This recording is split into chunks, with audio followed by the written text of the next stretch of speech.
My name is Grace. I'm 63 years old. A few years ago, I lost my husband and now I'm living on my pension. However, it's not a lonely existence. I've been a part of a choir for years and I have many friends, so my life is rather lively. After caring for my husband during his lengthy illness, people tell me I seem to have found a new lease on life now that I'm no longer burdened with that responsibility. I loved my husband dearly and I would have preferred to have him by my side forever. So there are days when I'm struck by a profound sense of loss. But on those days, I talk to his photo on our home altar or sing my favorite songs, remembering how I used to smile and joyfully listen to my stories and songs. Plus, I have a little secret I keep from everyone. My husband left not just our home, but a substantial amount of money as well. I usually get by just fine on my pension, so I don't worry about it much, but knowing I have a nest egg for emergencies provides a certain sense of relief. I was thinking I would continue to live this free and easy life, but then my son and his wife, who had been stationed overseas, contacted me to say they were returning to the US. And what's more, they wanted to live with me after the return.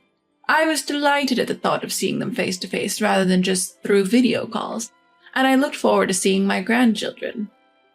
But there's one thing that has me worried. It was about my daughter-in-law, Mary. On the surface, she seems amiable and efficient, but I have an inexplicable aversion towards her.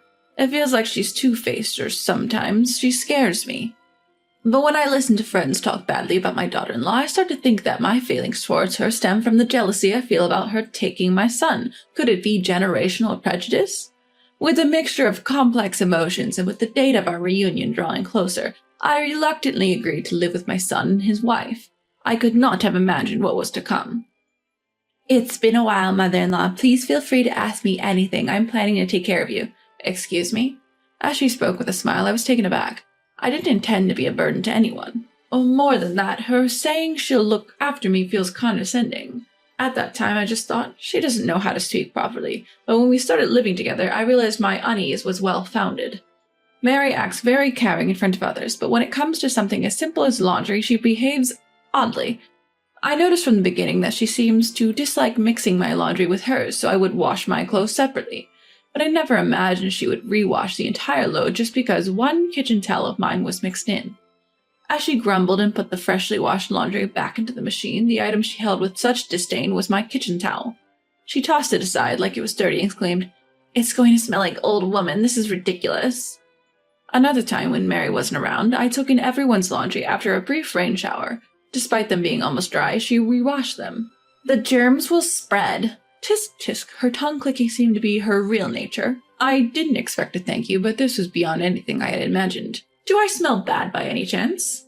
I asked my friends, even used a smell detector. My friends laughed it off, and the detector showed much lower values than the standards. "Ugh, gross, don't put your shoes in my shoebox, it's filthy!" One day, Mary was removing my shoes from the shoebox with a pair of cleaning tongs. I didn't remember putting them in there, so my son must have thoughtfully done it for me. The heartwarming gesture from my son only fueled my anger at Mary's actions. "Please stop treating my shoes like they're filthy." When I asked this of her, who had tossed aside my shoes laughing, she turned around with a surprised look on her face. "Oh, mother-in-law. Well, I was just cleaning the shoebox and it looked like there was a bug on your shoes, so I tossed them." How she could come up with such an excuse on the spot is beyond me.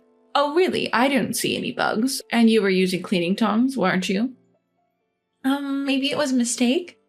In the end, Mary played dumb and refused to acknowledge her wrongdoing, but the frustration didn't end there. She refuses to let my grandson eat anything I cook. No matter how hard I try to cook something nice, she rejects it with a smile. "You enjoy it yourself," and never touches it. Not only that, she interferes when my grandson tries to eat my food, always finding a reason to stop him. She freely uses the ingredients I buy without a word, always messing up my plans. She takes the ingredients but refuses the food. It seems she wants to exclude anything I have a hand in. In the end, the only person who enjoys my cooking is my gentle son. I'm sure he would listen if I talked to him about these issues and ask Mary to be more considerate. He's very much like his father, and I can rely on him. But I feel guilty bothering my son who works hard from early morning till late at night with such issues. I'd rather he relaxes when he gets home than be bothered by such things. For now, it seems that Mary has no intention of interfering with my son eating my cooking. Even if it's just my son, if he's happy to eat my cooking, I have to tell myself that's good enough. But Don't you dare eat anything your grandmother has made. Hidden from me, Mary was scolding our grandchild. If you eat that stuff, you'll get sick, remember? Can't you hear me? Don't even think about eating grandmother's germ-ridden meals. I always tell you, don't I? Stop berating the child for such unreasonable reasons. It's cruel. I had reached the end of my patience. I tell my teary-eyed grandchild to go outside and play and turn to confront Mary. You always tell him not to eat my food, don't you? My mother-in-law, did you hear something? Mary casually throws out the question. I heard it loud and clear. Eating my food makes you sick? What do you mean by that stuff? We use the same ingredients from the refrigerator and the same seasonings in the kitchen. It's impossible that it could be harmful. But Mary just giggles. I've been tolerating the old woman's antics till now, but perhaps it's time I threw in the towel. It's heartbreaking how you can't understand how much I'm holding back. Despite trying to keep up appearances till now, it seems she no longer cares about showing her true natures. Mary crosses her arms, sniffs, and humps. You're an old woman, nearing the end. You should just stay in your room or something and keep quiet. You're so full of energy, always out and about, cooking even when not asked, so selfish, and hoarding your property like a miser. I thought if we lived together, you'd at least share a little with me, but you're totally clueless. Mary frowns and spews one terrible word after another. Not satisfied, she stomps her foot and shouts, Hey, anyone would understand if they just thought a little. What are you, a numbskull? Shocked, I stood there. It's true, even my friends comment on my high energy. I love physical activity, not just singing, and often go out for walks. Being out and about is my own business, right? I don't have any expensive hobbies, and I'm not causing any trouble. If my cooking bothers you, I'll stop, but talking about my property is crossing the line. Am I a numbskull? Then what about your remarks? In fact, I'm totally fine with not living together. If you're not happy, you're the one who should leave. Despite using things I bought without paying me back, when I confront her, Mary laughs loudly. Look at Granny trying so hard to complain. If you want to kick me out, go ahead. But remember, while you're alive, you'll never see your precious son and grandchild again. With a threatening low voice, Mary leaves with a victorious laughter. Unbelievable. I never thought my daughter-in-law could be so rotten. But I've decided I don't need to hold back anymore. A week later, when I returned from choir practice, I heard Mary's laughter from the living room. Perhaps she was talking on the phone again, bad-mouthing me. You know, our old woman still hasn't kicked the bucket. She even went out for choir today, but honestly, it's a relief. She's an eyesore and noisy, but I can't die before her, right? She should hurry up and die, whether she ends up in heaven or hell. If only her heart would stop during choir practice. I was deeply disgusted by Mary, who was laughing vulgarly and lounging on the sofa while saying such dreadful things. But she seemed oblivious to my presence and continued to speak disturbing words in her crude laughter. Right? If she's going to disappear, she might as well drop dead outside in one breath.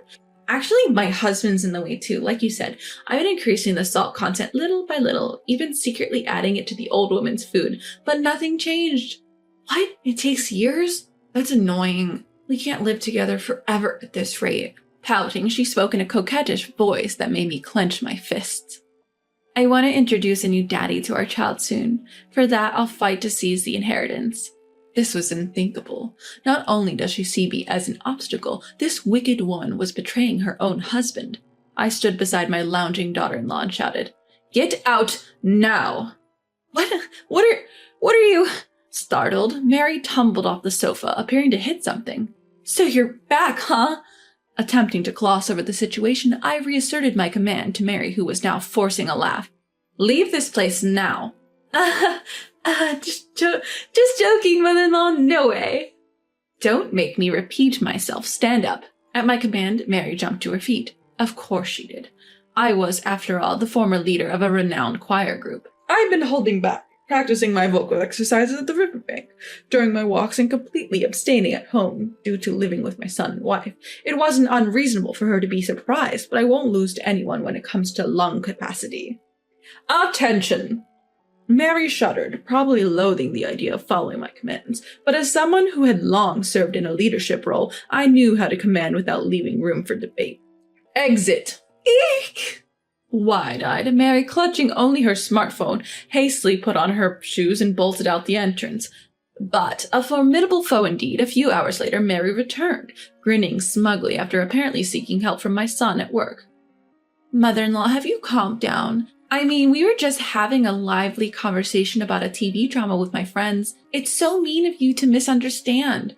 It was astonishing to me that Mary could maintain such audacity even after what had happened just moments ago. However, I couldn't revoke what I'd already declared. I responded icily, "What do you want? I haven't departed for heaven yet, so it's pointless to come and check." No, mother-in-law, that's terrible, such a joke. No, Mary, I understand your true intentions very well. I had a vague idea, but thank you for spelling it out for me. Even with my old spinning head, I understood perfectly.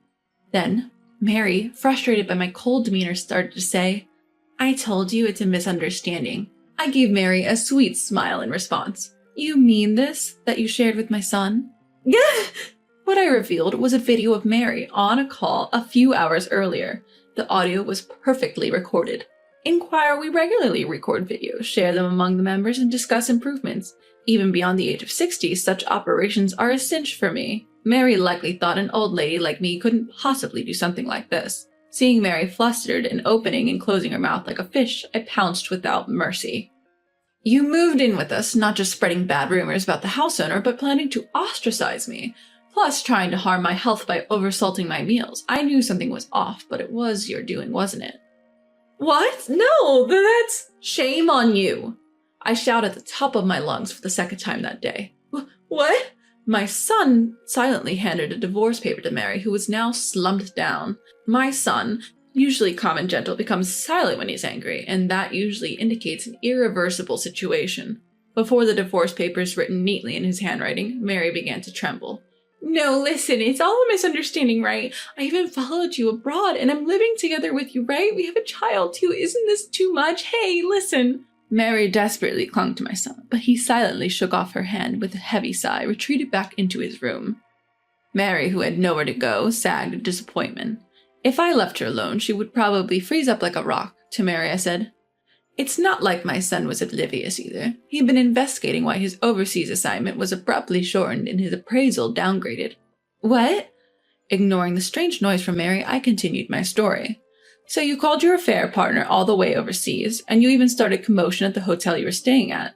The head of our business partner saw through it and misunderstood that you were fooling around with men. With his son's approval, it's no surprise you were removed from your position."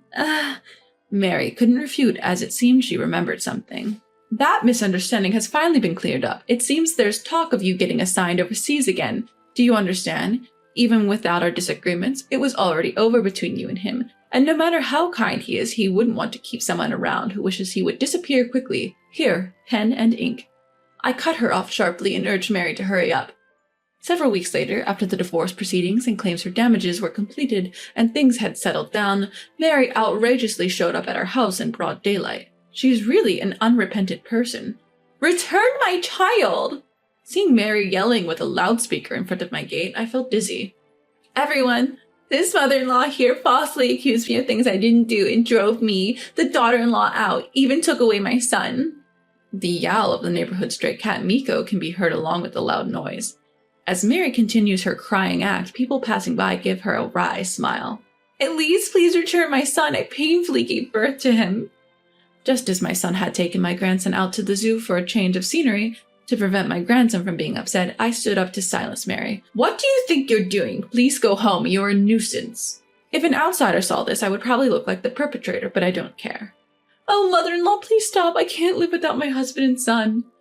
"Your pathetic performance is quite a sight, all for naught, you know," I told her with a smile, and Mary suddenly fell silent. "Oh, is that so? Say something like that, you'll need care eventually. I recommend trying to win me over while you can." Where does that confidence come from? I, the ever-changing one, don't understand. When I shouted back, I thought Mary would lose her patience and get angry, but instead she mimics crying. "You're so mean, mother-in-law." Like the crying woman in a movie, Mary dramatically yells, making me sigh. "Right, I did do something terrible to you. I'm sorry." As soon as I said that, Mary abruptly stopped crying and smiled smugly. "You finally understand. You have to cherish me." "Sure, I really do feel bad. I meant to only share it with my son, but I accidentally, out of habit, sent the video to my choir friends too. I don't think you know, but our choir is large, and we have many members in the area. Some of them even have family members working at the police box, you know." Oh, over here. Sorry for the trouble. This is Mary, who was plotting my son and my downfall. Couldn't you take her away? I introduced Mary to the young police officer who rushed over. What? No, why? No, I don't want to go to the police. Stop it! However, there was no way the police would ignore her making such a fuss with a loudspeaker in front of her ex-husband's house. I had consulted with the police box beforehand about such a thing and had also apologized to the neighbors. So she had been laughed at from the start, not even knowing she was the crazy person playing the poor daughter-in-law. Help me! Mary continued her odd little play until the end, but I didn't receive any bad words from my caring neighbors and those who were concerned about my grandson. On the contrary, after my husband passed away, I was able to talk to some people who had become somewhat distant, and I was delighted with the unexpected gain. Afterward, Mary, who ended up penniless instead of inheriting anything, seemed to have been dumped by her lover and was seen loitering around our area a few times. However, she couldn't bear being laughed at and has stopped coming recently. According to rumors, she's now living a lonely life in a small apartment. As for me, I decided to accompany my son and grandson on his overseas assignment. I considered selling the house, but I want to have enjoyable conversations again with the neighbors I've grown fond of, so I'm renting it out. And my grandson seemed to have been afraid of Mary, who was easily irritable like a wicked witch when the two of them were together, and surprisingly, he easily accepted a life without Mary. I want my son to find a kind wife soon, so I felt reluctant to be with them as I might be an obstacle to a new encounter. But since my son and grandson rely on me, it seems that our days of gathering around a delicious table as a trio will continue for a while.